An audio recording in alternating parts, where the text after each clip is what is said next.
the favorite Trackstarz. Right on time. What is too far for a church to do? You know how it is, like your church is either they're trying to get more people in the seats, they're trying to get more people saved, trying to get more money, whatever they want, right? What's too far? Maybe one of the things I said was too far. I don't know. I'm just saying, like, what's too far? What's too far? I don't know, man. Because what's some examples we had were like, church pastor had a stripper pole on stage. Yeah. For what? It was a prop. He was doing something about. He was doing like a message about, I think, love and sex, dealing with men and women, and right. He had the bed on one side was like a woman's side, and she had like teddy bears, love, like just like romantic type stuff. And then on the man's side, he has like a game. I think he had a basketball and a stripper pole. Okay. So that was the reason for that, though. What's the point? I mean, I guess the point was try to drive home about, I guess, against the love versus lust. You know what I mean? Like, okay. You know what I mean? I guess. Sounds okay to me. But I mean, for some people, they'd be like, "What? Was it a marriage series?" Like, I think it was some type of series, either marriage or a single series, one of the two. I don't have no problem with that. I mean, to me, props are props. I think certain people may have problems with. All right, do the list, Lorna Marty. Do the list. All right, just a few examples. Extreme dancing, like crumping and stuff like that. Secular remixes. Speed dating for a singles ministry. Christian nightclubs founded by churches. One church actually has a tattoo parlor. A Christian guy that was a tattoo artist wanted to, provide those for people that were and still like have like his moral code. So they instituted that. We said pole dancing, and then having like extreme worship, hard rock, and hip hop. Like, what if that was your praise and worship instead of the traditional contemporary or gospel music? All right, Maya, I'm gonna put you on the spot. I figured you would. We got Maya in the building from Destiny Praise, if you remember that. You know what I'm saying? His will and all that.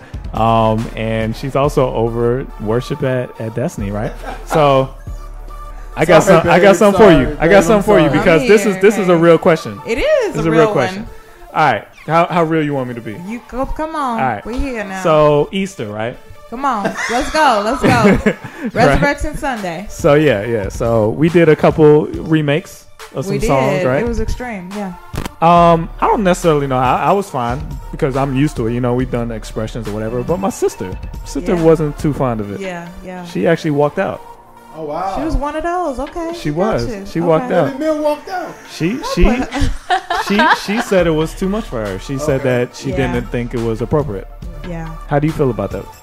Well, please believe that is a conversation that I have had several times. Okay. Not just since that time, but even leading up to that time. I had several conversations with people that were serving in ministry, just because there are a lot of mixed viewpoints and opinions on it. And I honestly can see both standpoints. I really do. I think motive really becomes the determining factor in when you incorporate any of those items that are listed or that Lauren Amati just mentioned earlier. And when I say that, I mean, what is your focus? Because churches have different focuses, and the same church may have a different focus for a different event. So using Resurrection Sunday as an example, Resurrection Sunday, as most people know, is the hugest Sunday of the year for any given church besides Christmas or Mother's Day or whatever. But I think even amongst those, it's the hugest, most popular service that people try to attend, and we go out of our way as a ministry to reach people that don't know Christ. And so in that case, that was the primary motive, that was the primary intention for that Sunday, and really what drove a lot of the decisions that were made on that Sunday. And so I'm sure there were a lot of our members that didn't, I know there were a lot of our members that did not like what that Sunday looked like or how it played out. But at the same time, I have to admit, we had 75 young people come to Christ that day, which was the goal, which was the motive. And so in my opinion, I'm like, if you're saved, praise God, you're saved. But that Sunday wasn't for you. It was for people that wouldn't normally set foot in a church. And so, you know, the motive given that day, you know, was that, and it was very much accomplished. Now, on the flip side, I will say I don't believe that believers, people that know God, that have relationships with God, should constantly be fed or engaging in that, especially if it's a weak area for them. It's not, once you come to Christ, especially after a certain point in your walk, it's not the church's job to entertain you, but it is the church's job to draw people to Christ. And so that's why I go back to motive. What do you think, Lauren? I guess I felt indifferent about it. I guess, like Maya just said, I see the pros and cons of it. I guess I liked it. I enjoyed the service, but I guess on the other side, I had a concern. What if people are coming just for that? What if that becomes an expectation? Mm-hmm. Are we setting them up to maybe fall off down the line if they're not getting that same feed of excitement, that thrill? If they come back next week and it's, you know, contemporary worship or gospel, will they stay? Or are they just excited about hearing, you know, a remix to a song that they like?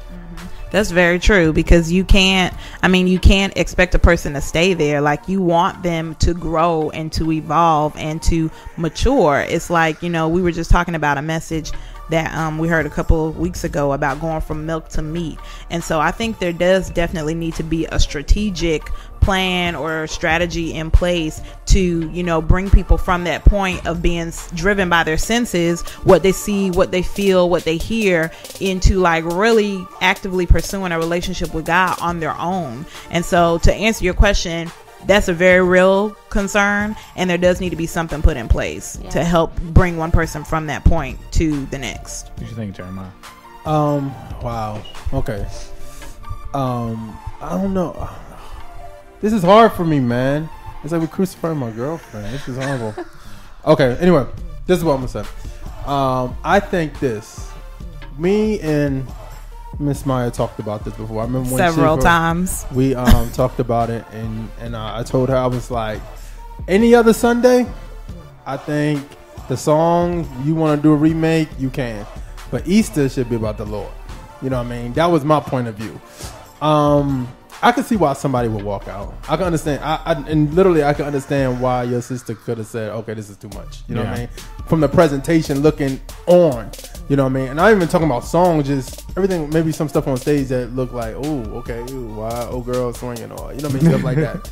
But rather than that, I just think that, I think at times, I think you can do secular remakes, if we're going to go that, you could do it when it has a purpose to it. When, if a purpose is not attached to it, like if you talking about, I don't know a song that's out right now that's really hot like that, but if you decided to, like, prime example, if you having something about not being a people pleaser, you know what I mean, and like we asked Kenny to come up, and remember when Kenny did Lose Yourself like years ago, and he did that again, like stuff like that, it makes sense because it goes with the topic of what you're trying to do, you know what I mean? So that's, for me, that's what it makes sense. But for me, Easter, I mean, like me and Maya talked about this before, but like I was just like, I don't know if we want to go. Yeah, and I think that's the big debate I guess you could call it, I think there's a big misconception about what fruit is, but the fruit of having people get saved that night, is that worth the people getting upset? Because, I mean, we have the same issue. Like, Line for Line, people don't like the fact that we compare artists on Line for Line. I mean, but are the people that get helped by it worth the people who hate it? And I mean, you know, my viewpoint on that, I would do it, you know, 100 times over again and again if it meant bringing 75 people to Christ that day, like, seriously, and then doing a series of baptisms in the weeks following, like, those people, and they were specifically young people, like the same people that the enemy is waging war against right now. Like, those are the people that we need to be pulling in, because those are the same people that are, you know, being swept in this whole gay and homosexual wave, you know, where they're literally being taught in school it's okay to experiment and find yourself or whatever. So all that to say, if the win is bringing people to Christ, I'm down. Now, if the goal is pacifying and making people feel good that already know Jesus, we need to have a talk and look at, okay, why is the world still feeding you? Okay. I guess some people would argue, is it even effective? You know what I mean? Because part of what all this is under, the name that it's under, is called seeker sensitive. Like, you're basically saying we're being sensitive to the people that we're trying to reach. So if the people we're trying to reach are listening to Jeezy and Young Jock, who nobody listens to, like, if that's who they're listening to, well, let's give them what they like and put a Jesus spin on it. Yeah. Is that okay? I mean, at the end of the day, I think that I don't know. I guess I lean towards it's not as effective as we think it is. Just, I mean, my thought process sometimes. I think that a good alternative is that we have Christian artists that are pop artists, that are rap artists, and we could use moments like that and events like that to expose them to a Brit Nicole who sounds just as good as a Katy Perry or Lady Gaga, maybe doing that. And that may be a song somebody may say, oh, that sounds really hot. What is that?